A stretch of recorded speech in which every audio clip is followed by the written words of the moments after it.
Καλημέρα, ονομάζομαι Στέλιος Πανταζής, είμαι γιατρός, είμαι εξειδικευμένος στην ιατρική διατροφολογία και στις διαταραχές του μεταβολισμού και σήμερα θα ήθελα να δοκιμάσω μια καινούρια μορφή βίντεο για το YouTube και το Facebook. Θα ήθελα να μου γράψετε στα σχόλια αν σας αρέσει, θα ήθελα να παρουσιάσω ένα θέμα χρησιμοποιώντας μια παρουσίαση και πραγματικά θα ήθελα να δω αν σας αρέσει αυτή η μορφή ή μήπως να τη συνεχίσουμε στο μέλλον.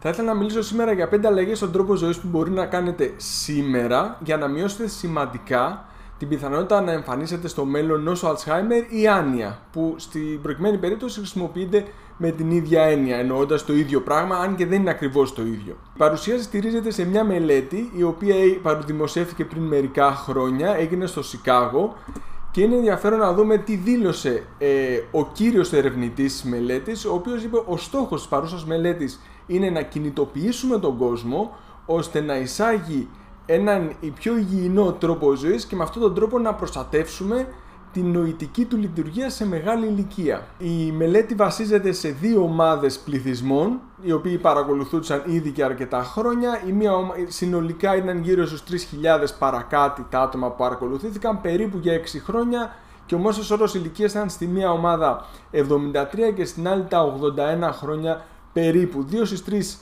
ήταν γυναίκες και η παρακολούθηση ήταν για 6 χρόνια. Οι παράγοντες κινδύνου που μετρήθηκαν ήταν 5, δηλαδή καταγράψαμε κατά πόσο οι ασθενείς καπνίζανε ή όχι, κατά πόσο κάνανε κάποια μορφή δραστηριότητας, τουλάχιστον 150 λεπτά την εβδομάδα, το αλκοόλ, αν πίνανε συχνά πάνω από 15 γραμμάρια οι γυναίκες και 30 γραμμάρια οι άντρες, δείχνω δίπλα την αντιστοιχεία σε μπύρα ή κρασί. Θα μιλήσουμε και για αυτούς τους παράγοντες κινδύνου λίγο παραπάνω προς το τέλος της παρουσίασης, σε λίγα λεπτά. Υψηλής ποιότητας διατροφής, αυτά τα οποία λέμε συνέχεια εδώ πέρα μαζί, και φυσικά συμμετοχή σε δραστηριότητες που απαιτούν σκέψη όπως γράψιμο, διάβασμα, σκάκι κτλ. Και σίγουρα όχι τηλεόραση. Αυτό που φάνηκε λοιπόν είναι ότι τα άτομα τα οποία κατά τη διάρκεια της παρακολούθησης κάνανε check σε 2 με 3 παράγοντες, είχαν 37% μικρότερη πιθανότητα να εμφανίσουν άνοια σε σχέση με τα άτομα που είχαν 0 έως 1 παράγοντα θετικό, δηλαδή είχαν τουλάχιστον 4 παράγοντες αρνητικούς, ενώ 60% μείωση της πιθανότητας εμφάνισης άνοιας ή Alzheimer στα άτομα που κάνανε τσεκ σε 4 ή 5 παράγοντες, άρα αρκετά σημαντικό. Πάμε να δούμε ποιοι είναι αυτοί οι παράγοντες ένα-ένα για τα επόμενα λίγα λεπτά. Το πρώτο, ίσως και το πιο σημαντικό, διακοπή καπνίσματος. Ξέρω ότι κάπου εδώ ξεκινάνε τα παζάρια. Τώρα 3 τσιγάρα κάνουν, 5 τσιγάρα κάνουν, 2 τσιγάρα είναι πολλά, ένα πακέτο είναι το μήνα είναι λίγο. Εδώ δεν υπάρχουν απαντήσεις σε αυτή τη μελέτη. Αυτή η μελέτη η απάντηση ήταν διαδική. Ναι, όχι. Καπνίζεις, ναι, όχι. Τίποτα άλλο. Είναι πρόβλημα. Είναι πρόβλημα. Θα προτιμούσα να μπορούσα να σας πω ότι με 3,5 τσιγάρα την ημέρα δεν έχεις πρόβλημα, με 5,5 έχεις. Δεν έγινε έτσι η μελέτη. Η μελέτη απαντάει ναι, όχι. Έτσι λοιπόν το καλύτερο που έχετε να κάνετε είτε να μπείτε στο ναι, αν δεν είστε ήδη. Συνεχίζουμε στο δεύτερο παράγοντα κινδύνου που μελέτησε αυτή η μελέτη και είναι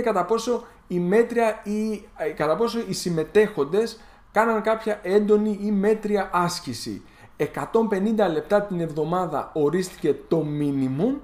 Και τι σημαίνει μέτρια και τι σημαίνει έντονη. Μέτρια άσκηση είναι αυτή που αυξάνει την κατανάλωση ενέργειας 3 με 6 φορές σε σχέση με το να καθόμαστε τελείως.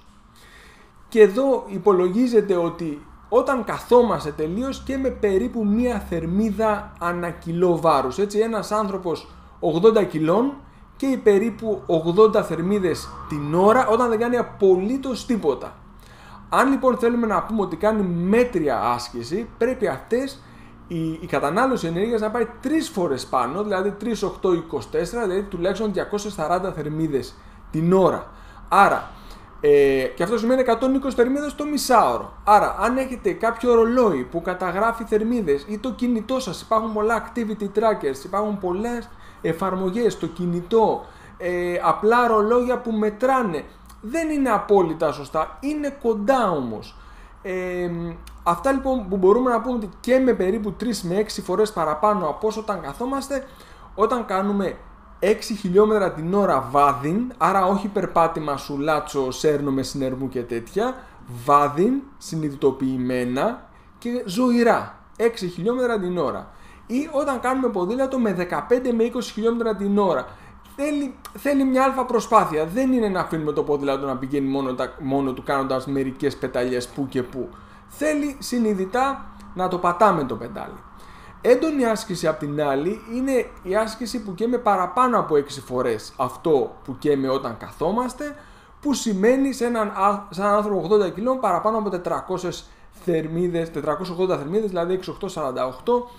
Οπότε αυτό αντιστοιχεί περίπου όταν κάποιος τρέχει με περίπου ή πάνω από 10 χιλιόμετρα την ώρα, ή όταν κάνει ποδήλατο πάνω από 20 χιλιόμετρα την ώρα, ή όταν συμμετέχει σε ένα ομαδικό άθλημα όπως μπάσκετ, ποδόσφαιρο ή σε ατομικά τένις, δηλαδή παίζει ένα άθλημα το οποίο προσπαθεί να κερδίσει, προσπαθεί να φέρει ένα αποτέλεσμα.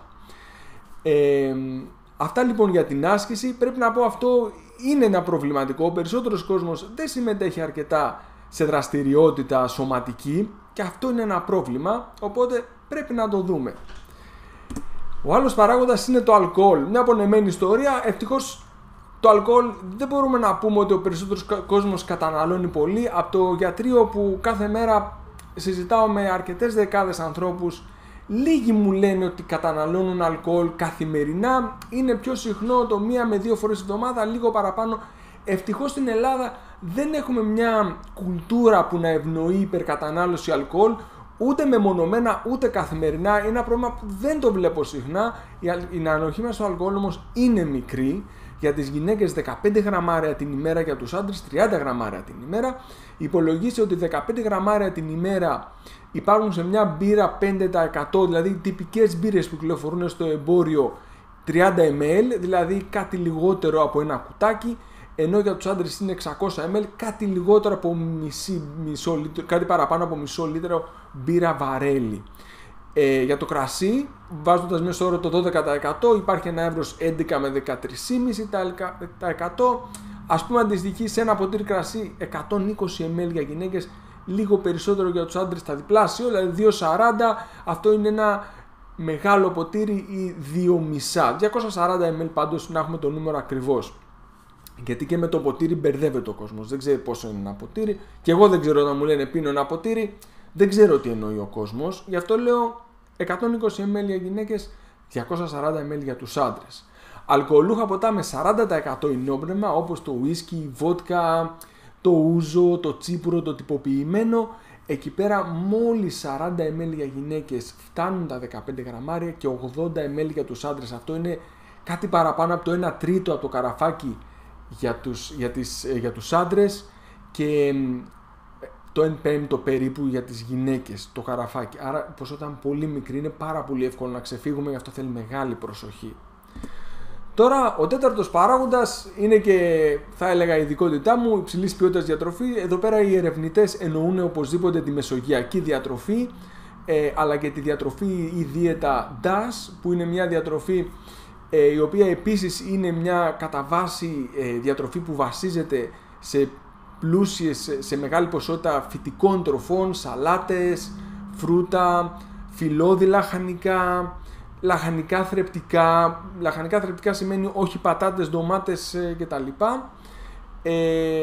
Μεσογειακή διατροφή, μην ξεχνάμε, σημαίνει πολλά χόρτα, πολλές σαλάτες, όσπρια, λαδερά, όλα αυτά τα πράγματα που είναι παραδοσιακά ελληνικά. Μεσογειακή διατροφή δεν σημαίνει πάρα πολύ τυρί, αλλά αυτό το λίγο τυρί να είναι το λευκό, η φέτα, δηλαδή το παραδοσιακό ελληνικό τυρί, ή ανθότυρο ή κάτι αντίστοιχο, δηλαδή όχι τυρί μακράς ορίμανσης κτλ.